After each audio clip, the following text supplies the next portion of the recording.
that going to be?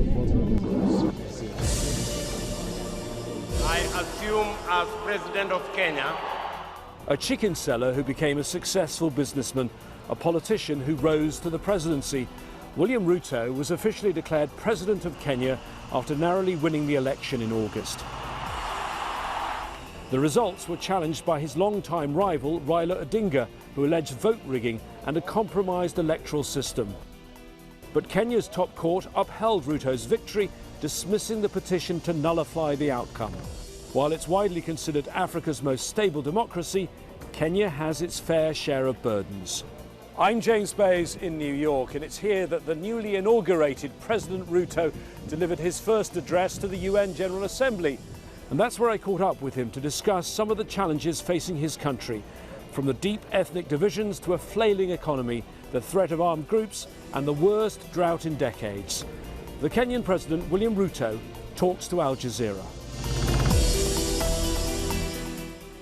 Dr. William Ruto, President of Kenya, thank you for talking to Al Jazeera. You've only just been sworn in as the 5th president of your country. Let's look back at the election. It was largely peaceful, but it was also extremely close. 14 million votes were cast. There was just, I believe, 200,000 votes between you and the other candidate, the veteran politician Raila Odinga. A disputed election, but then the Supreme Court backed the result and backed your victory. But you've got a country divided almost 50-50. How do you bridge that divide now?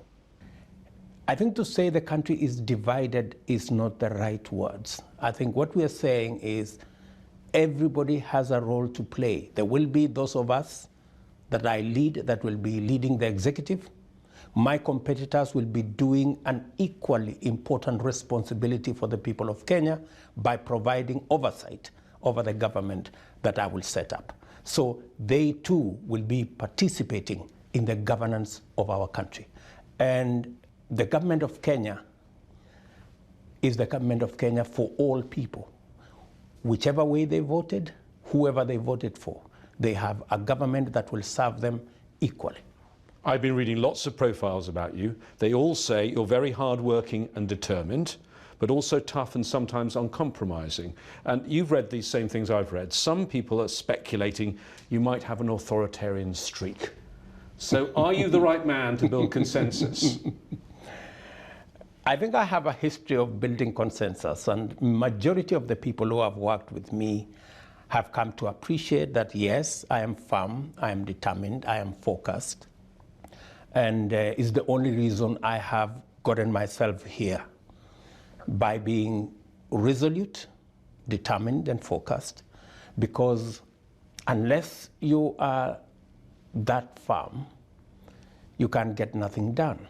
But the consensus I have built to win this election should confirm to you and all that I am a consensus person. I wouldn't have put together the team that gave me the opportunity to win this election.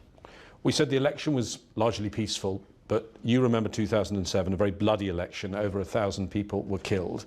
And I don't have to remind you that after the violence you were indicted by the International Criminal Court, and we have to say those charges of crimes against humanity, they were all later vacated. But I'm asking you now whether you worry that that affects in some way the way members of the international community might view you now. Well, the members of the international community are knowledgeable people, or so I expect. And the law in Kenya, and I guess it's the law, universal law, is that allegations can be made about anybody. And allegations are allegations, unless they are proven.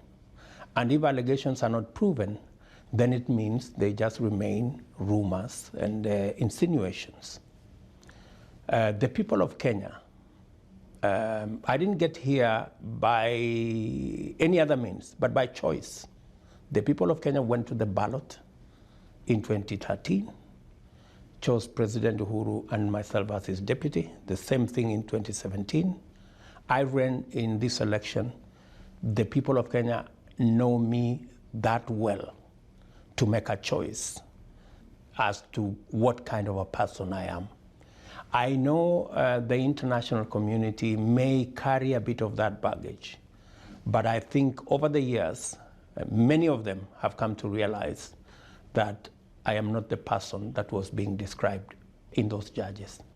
In your election campaign, you differentiated yourself from other political figures in Kenya. The former President Kenyatta, who was the son of Kenya's first founding president, and your opponent Raila Odinga, who was the son of Kenya's first vice president. And you made the point that you came from a very humble background. You were selling chickens as a child. I think I read you got your first pair of shoes at the age of 15. How does this background, how's it going to affect the way you're going to govern? My background gives me the worldview understanding, if I may say it, of what the issues are. And by virtue of the opportunity I have gone through leadership as a member of parliament, as a minister before, as a deputy president, it also gives me a vantage point on solutions to the challenges that face our country. Your campaign clearly cut through. It was a great success, but now perhaps the difficult bit. You were riding a wave of high expectations. Now you've got to deliver, and you have been come to power at a time when the economy, not just in your country but around the world, is in dire straits. You're facing a global fuel crisis, President Kenyatta has put subsidies, when he was president, to try and support people with food and fuel. Are those sustainable economically much longer? They're not, and that's why I removed them. In fact, the whole subsidy regime was a drain on our development resources. Over the last 3-4 months alone, we spent 140 billion Kenyan shillings on subsidy. When I came into office, the first assignment I had was with the energy sector. And I looked them in the eye and asked them whether this was going to go on. Because we were spending 16 billion shillings, money we didn't have, every month on fuel subsidy. I put a stop to it, and the people of Kenya understood that it wasn't in their best interest to continue with fuel subsidies. There are a couple of other things.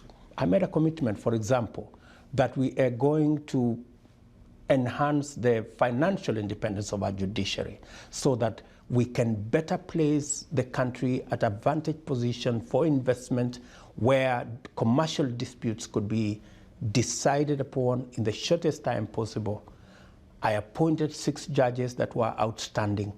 I have had a discussion with our judiciary, and we intend to expand the scope of independence of our judiciary so that they can do more with the resources that they have. And now they don't have to depend on the executive.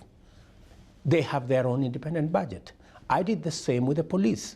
For a long time, the police were dependent on the office of the president. And what officials did was, if they didn't want a certain case to be investigated, they didn't provide resources for it.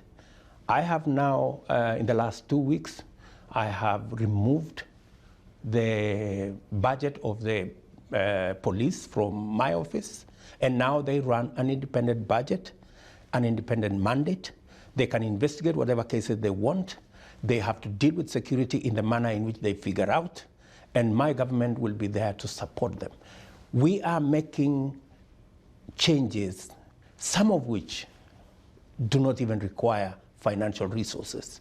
There is a lot that we're going to change. I have just told you, next week, we are going to rework the whole credit rating system, because the current one is all or nothing. You're in or out. And we have 15 million stranded, 15 million Kenyans stranded because of a simple decision that can be made to change, to keep the credit reference bureaus, but change the scoring mechanism so that it's not all or nothing. There is a lot that we are going to achieve just by changing policy, not necessarily even going to look for additional resources. Re-engineering the use of the resources we are already using so that we can get best value out of it. As you know, the region is facing a very serious humanitarian situation, which is the drought, the worst drought for 40 years. There's talk of famine in Somalia, Ethiopia. What about northern Kenya? Are you worried? We have 3.1 million Kenyans in northern Kenya that are in dire need. In fact, we have had to reorganize our budget so that we can deploy resources for food relief in those areas. They have not harvested the last 4 years. They've had failed rains for the last 4 seasons. 70% of their livestock they have lost.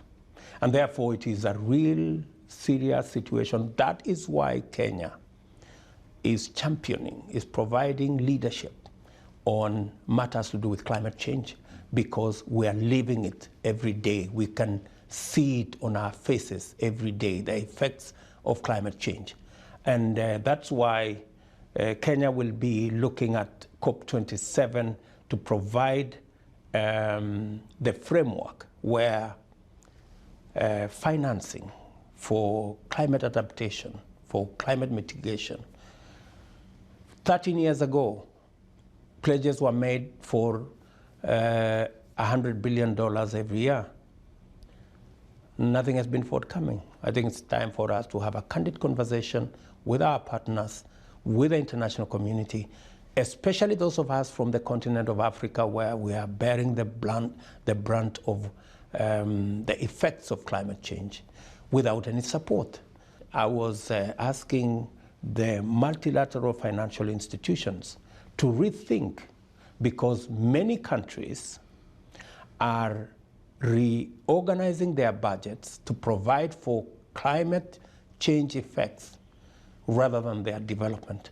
Even areas like education and health are beginning to suffer because you have to direct resources to keep people alive, to provide food, to provide water. And so that's no longer a very simple matter.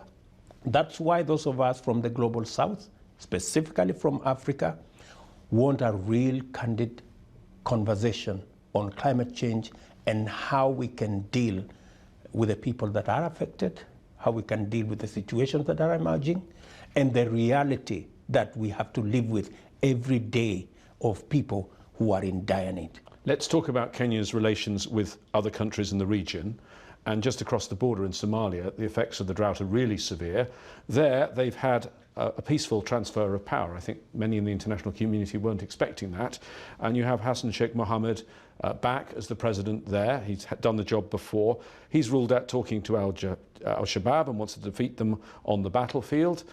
Your country had lots of involvement. They had lots of troops in AMISOM, the African Union force there, but you also had really tense relations with Somalia at various points. You had a maritime dispute. Is the new president someone you can do business with? I have already had 2 meetings with President Hassan Sheikh. I think he is a much more progressive, much more positive person, and is much more committed to fighting terrorism. And he has our full support. We are asking other partners that are with us in Somalia. We have a huge contingent of Kenyan soldiers and other personnel. And it's not a simple thing, because we are paying a huge price for the war against terrorism that's going on in Somalia, and the fact that we don't have a functional government in Somalia. And therefore it's in our best interest, in our economic interest, in our security interest, to make sure Somalia works. And I think President Hassan gives us the best possible chance. And the maritime dispute and all that aside, those are not existential. We can always sort out our maritime, boundary disputes in a peaceful environment. What is of priority to Kenya now is not the maritime dispute. It is stabilizing Somalia, making sure that Somalia is functional, having functional security arrangements so that we can pull out our troops, manage our own country, and then we can do what neighbors do. We can always engage and find solutions to the challenges that face us as neighbors. Another country facing real trouble, drought, but also more conflict, is Ethiopia. You appointed your predecessor, President Kenyatta, to continue in his role as a mediator. That's interesting. I mean, he didn't even support you to be president. Why do you think he should stay in that role? I am now the president of Kenya. I'm the big brother now. So, and it is in my place to work with him. I think it's the right thing to do. I will not allow negative energy to be built around our country. I do not want it was a competition. President Kenyatta had a candidate. His candidate did not win. I beat his candidate. That's a democratic process. That's behind us. We now have a country to govern, and we have a region to look after. And I believe President Kenyatta can bring value. President Abiy Ahmed, who of course won the Nobel Peace Prize in 2019, but he gave up on peace efforts and has been commanding a war now in recent years. Do you think for a lasting peace he should perhaps step aside now? I think that's not a decision that can be made in a place like here. I think matters of governance are much more complicated. They are not as straightforward as people look or as people watch from a distance. I think President Abiy is still will still play a major role and will be a stabilizing factor in that region. And I think we need to work with him, work with his teams for the eventual resolution of that conflict in that region. I'd like to quickly also touch on the Democratic Republic of Congo, because President Kenyatta is going to have a role there. You have got this East African standby force, which is going to go there, I'm told, as many as potentially 12,000 troops, and Kenya is leading that. And yet there's already a UN force there. Isn't there a danger of confusion, duplication, and alienating the local population by putting this new force in there? I think the decision to have the East African standby force was made in consultation with the UN. So there wouldn't be any possibility of any conflict. Kenya is contributing troops to the UN force in DRC, but we're also contributing troops to the East African standby force. Are you worried, as you start your job, you're committing your soldiers to a new war? They fought for so long in Somalia. Does that in any way worry you? It is our neighborhood. We have no choice. I mean, we wish this could be done by somebody else. But if we don't get involved, it will get to us. The conflict in Somalia is a Kenyan conflict by and large. The challenges we have in Eastern DRC are Kenyan challenges by and large. Eastern DRC is served out of Mombasa port. I think 50% of all imports, exports go through our country. We have a commercial relationship. We're neighbors. These are not responsibilities we can run away from. Therefore, peace in DRC Congo, peace in Somalia is equals to peace in Kenya. In any case, it is said, no one is safe until we are all safe. So on that principle, Kenya will always be available to deploy support, including troops, in our region to keep our neighborhood safe. There are so many armed groups fighting in eastern DRC, but the one that's come back is M23 in the last year or so. Now you know that the government of the Democratic Republic of Congo are blaming Rwanda. They say Rwanda is backing M23. Have you looked at those claims? Do you think it's true? I've had occasion to have a discussion with President Tshisekedi, and I've also had an occasion to speak to President Kagame. I think President Kagame has been forthright that they have nothing to do with M23. There are other people who think otherwise, but we do not want to engage ourselves in blame game and finger pointing. We have to get our hands on it and sort out the issues. And the good thing is that both President Kagame and Felix Tshisekedi are committed to making sure that we sort out that problem as a region. And that's why all our countries are contributing troops to stabilize that region. The Nairobi process, chaired by President Uhuru, has made a lot of progress in making sure that this process is brought to the table. Actors in that conflict are brought to the table, and my government will ensure that that process comes out with results. We are going to commit resources, we are going to commit personnel, we're going to ensure that that process, working with other partners. I have already had a discussion with Secretary Blinken, and we are in consultations on how to move those processes forward so that we can stabilize that region, so that we can also deal with the challenge of terrorism and extremism that comes with instability in our neighborhood. We've discussed issues in Kenya, issues in your region, but currently Kenya serves on the UN Security Council. So to end the interview, I'd like to ask you about the one issue that's dominating international affairs, and that's the war in Ukraine. And there seems to be a difference of opinion. There are some in the global south who say it's now time to stop this, it's time for a peace deal. And there are others, particularly Western countries, saying you can't compromise now because Russia is breaking the basic rule of the UN Charter, which is one country cannot invade another country. Where do you stand? Whatever the proposition, we must bring the conflict to an end.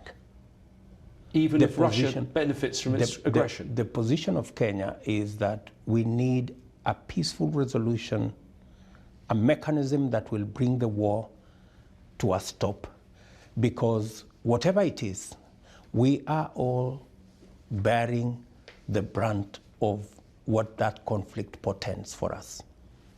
High food prices, we cannot access fertilizer, we cannot pay for fertilizer, transport for commodities, cereals, fertilizer is all clogged up with the sanctions around it and with everything else that come with it.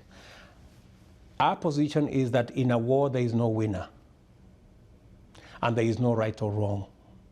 I think the most important thing is for us to stop the war. Let us get ourselves first to peace. Then the other processes can follow. We can then discuss who did what was right, what was wrong. But I think in the context where we are today, with high food prices, with global challenges of fertilizer supply, with global challenges of cereal supply, with people faced with drought and famine in many areas, with the challenges of climate change, we do not have the luxury to be pious, to say, oh, I am right, he's wrong, and this and that. I think we need things fast. Let's find a mechanism to stop the war. We can do other things later. President William Ruto, thank you for talking to Al Jazeera. Thank you very much, my brother.